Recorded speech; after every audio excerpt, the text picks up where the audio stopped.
आता आपल्याला जाणवलं असेल की आपलं ज्ञान किती तोकडं आहे ते। ज्ञान हे नेहमी अक्षय पात्रासारखं असतं, कितीही भरत राहिलं तरी अजूनही हवंच। आणि ज्ञानी हा चातकासारखा असतो, त्याची ही तहान कधीच कमी होत नाही। मुनिवर, आपल्याला जे उमगतं ती आपल्या विचारांची केवळ एकच बाजू असू शकते।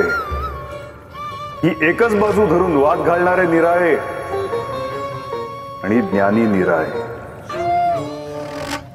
ज्ञानी कधीच वाद घालत नाही, त्यांनी समग्रता जाणलेली असते। मुनिवर, आपल्याला जे दिसत नाही, जे पटत नाही, ते अस्तित्वातच नाही असं नका समजू। त्याच्याकडे परिपूर्ण दृष्टीने पाहायला शिका। शिव आणि शक्ती ही अशीच परिपूर्णता आहे।